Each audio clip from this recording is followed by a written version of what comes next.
दोस्तों नमस्कार। मैं आलोक शुक्ला एक बार फिर कक्षा 10वीं की एक और कविता पर वीडियो के साथ अपनी YouTube चैनल पर आपका स्वागत करता हूं। आज हम आरसी प्रसाद सिंह जी की कविता जीवन का झरना पर चर्चा करेंगे। पर आगे बढ़ने के पहले मेरी चैनल को सब्सक्राइब कर लीजिए और बेल आइकॉन भी दबा दीजिए, जिससे हर नए वीडियो का नोटिफिकेशन आपको मिलता रहे। अगर वीडियो अच्छा लगे तो इसे लाइक और शेयर भी जरूर करिएगा। हिंदी और मैथिली भाषा के प्रमुख कवि आरसी प्रसाद सिंह जी का जन्म 19 अगस्त 1911 को हुआ था। उनकी मृत्यु 15 नवंबर 1996 को हुई। उन्हें साहित्य अकादमी पुरस्कार प्राप्त हुआ था। उन्होंने कविता, कहानी, एकांकी, संस्मरण, समीक्षा आदि के साथ बाल साहित्य भी खूब लिखा। उनकी कर्मभूमि बिहार का समस्तीपुर जिला थी।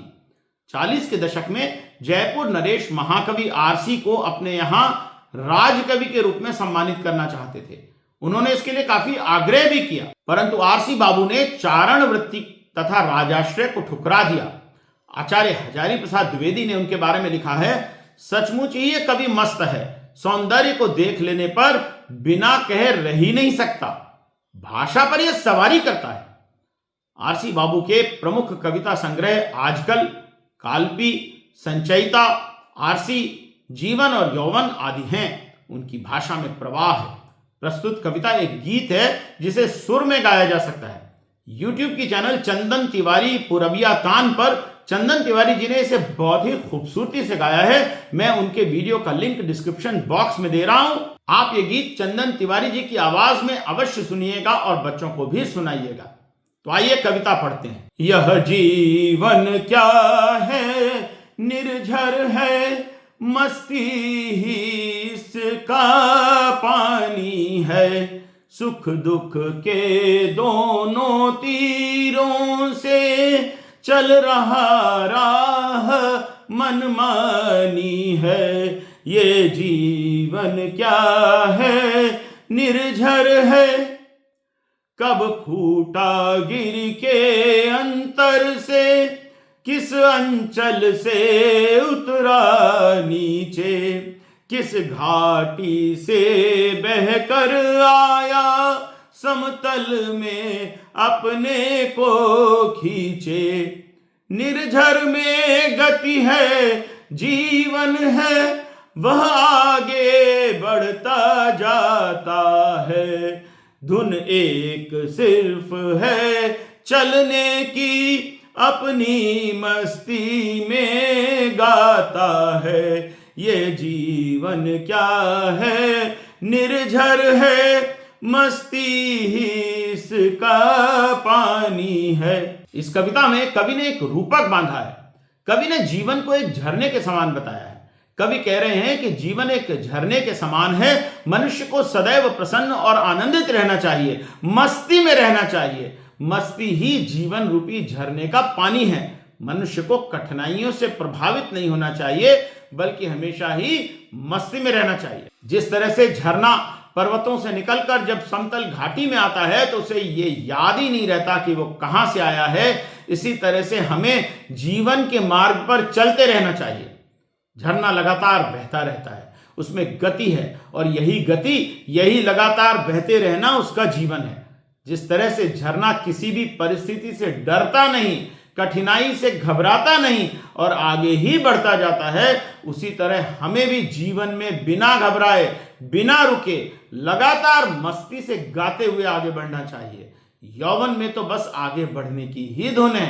बाधा के रोड़ों से लड़ता, वन के पेड़ों से टकराता, बढ़ता चट्टानों पर चढ़ता, चलता यौवन से मदमाता। जैसे झरना पत्थरों से टकराता हुआ, वनों के पेड़ों से टकराता हुआ भी आगे ही बढ़ता जाता है, उसी तरह से युवा मानव भी अपनी युवावस्था के गौरव में कठिनाइयों से लड़ता हुआ आगे ही बढ़ता जाता है। लहरें उठती हैं, गिरती हैं, नाविक तट पर पछताता है, तब यौवन बढ़ता है आगे, निर्झर बढ़ता ही जाता है। निर्झर में गति है, जीवन है, रुक जाएगी ये गति जिस दिन, उस दिन मर जाएगा मानव, जग दुर्दिन की घड़ियां गिन गिन। नाविक नदी के तट पर देखता ही रहता है, लेकिन नदी का पानी उसके लिए रुकता नहीं है। इसी तरह से युवावस्था में मनुष्य भी किसी का इंतजार किए बिना अपने जीवन में आगे की ओर बढ़ता ही जाता है, चाहे कोई उसका साथ दे अथवा ना दे। जिस तरह से झरने के बहने की गति ही उसका जीवन है। यदि झरने का पानी बहना बंद हो जाए तो उसकी मृत्यु हो जाएगी। उसी तरह से मानव जीवन भी सदा आगे बढ़ने में ही है। जिस दिन मानव आगे बढ़ना बंद कर देगा वो दिन बहुत बुरा होगा, क्योंकि उस दिन मानवता की मृत्यु हो जाएगी। निर्झर कहता है बढ़े चलो, तुम पीछे मत देखो मुड़कर। यौवन कहता है बढ़े चलो, सोचो मत होगा क्या चलकर। चलना है, केवल चलना है, जीवन चलता ही रहता है। रुक जाना है, मर जाना ही, निर्झर यह झर कर कहता है। तो झरना आपसे कह रहा है कि पीछे मुड़कर मत देखो, बस आगे की ओर बढ़ते रहो। यौवन भी पीछे छूटे हुए लोगों को मुड़कर नहीं देखता, बिना सोचे कि आगे बढ़ने का परिणाम क्या होगा। युवावस्था की मस्ती में व्यक्ति अपने जीवन में बढ़ता ही जाता है। ये मत सोचो कि आगे बढ़ने से क्या लाभ है, क्या हानि है। यौवन आपसे कह रहा है कि लगातार आगे बढ़ते जाना ही जीवन है। युवा व्यक्ति आगे की ओर बढ़ने के लिए बिना सोचे विचारे, बिना परिस्थितियों से भयभीत हुए जीवन पथ पर चलता ही रहता है। उसी तरह झरना भी लगातार आगे बढ़ता है। अगर झरना आगे बढ़ना बंद कर दे और उसका पानी स्थिर हो जाए तो यह उसकी मृत्यु के समान है। इसी तरह अगर मनुष्य भी जीवन पथ पर अग्रसर ना होकर रुक जाए तो यह भी मर जाने के समान ही है। आप कक्षा में इस गीत को सस्वर गाने का अभ्यास करा सकते हैं। यह बहुत ही मधुर गीत है। वाद्यों के साथ इसे बहुत ही अच्छी तरह से गाया जा सकता है। मैंने प्रारंभ में चंदन तिवारी जी के द्वारा इस गीत के गायन के बारे में आपने कहा था। इसी तरह से YouTube के चैनल राजेश रत्नाकर ऑफिशियल पर राजेश रत्नाकर जी ने भी बहुत ही सुंदर तरीके से इस गीत को गाया है। उनके वीडियो का लिंक भी मैं डिस्क्रिप्शन बॉक्स में दे रहा हूं। कविता में आए हुए अलंकारों जैसे रूपक और मानवीकरण अलंकार के विषय में आप कक्षा में बात करिए। कवि ने झरने का जिस तरह से मानवीकरण किया है यह आप विस्तार से बता सकते हैं। इसी प्रकार झरने की मस्ती और रोड़ों से टकराकर चलने के रूपक के बारे में भी आप कक्षा में विस्तार से बात कर सकते हैं। तो आइए अब इस कविता पर कुछ प्रश्नोत्तर लेते हैं।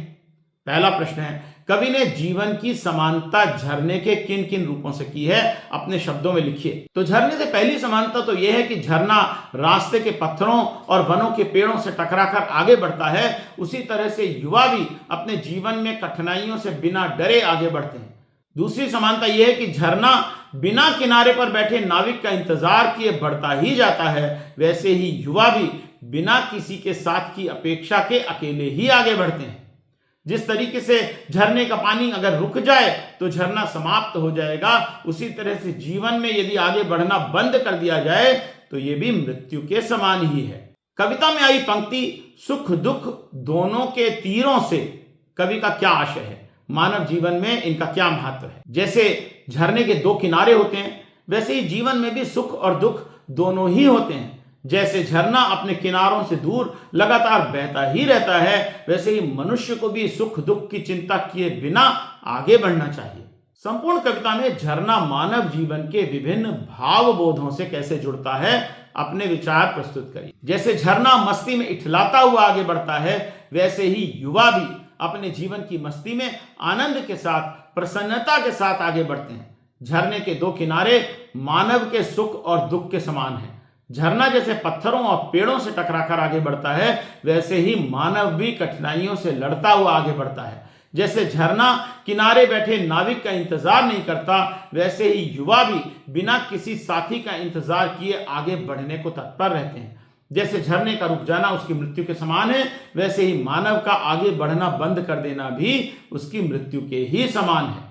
बाधा के रोड़ों से लड़ता उक्त पंक्ति का आशय जीवन को कैसे और कब कब प्रभावित तथा प्रेरित करता है अपने शब्दों में लिखिए। जीवन में कठिनाइयां और बाधाएं तो आती ही रहती हैं, परंतु युवा उनसे डरे बिना सभी बाधाओं को बहादुरी से पार करते हुए लगातार जीवन में प्रगति की ओर अग्रसर रहते हैं।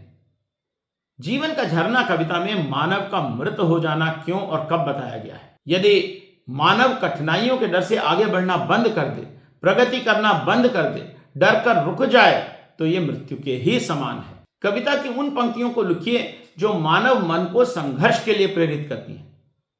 तो ये पंक्तियां हैं, बाधा के रोणों से लड़ता, वन के पेड़ों से टकराता, बढ़ता चट्टानों पर चढ़ता, चलता यौवन से मदमाता। तो ये बड़ी खूबसूरत कविता आज हम लोगों ने पढ़ी और मुझे आशा है कि आपने इसका आनंद लिया होगा और कक्षा में जब आप इसको पढ़ाएंगे तो बच्चे भी आनंदित होंगे और मज़े लेंगे और साहित्य का रसास्वादन करेंगे। तो आज के लिए इतना ही। जल्दी ही फिर उपस्थित होऊंगा आपके सामने कक्षा 10वीं की हिंदी की किसी नई कविता पर वीडियो के साथ। तब तक के लिए नमस्कार।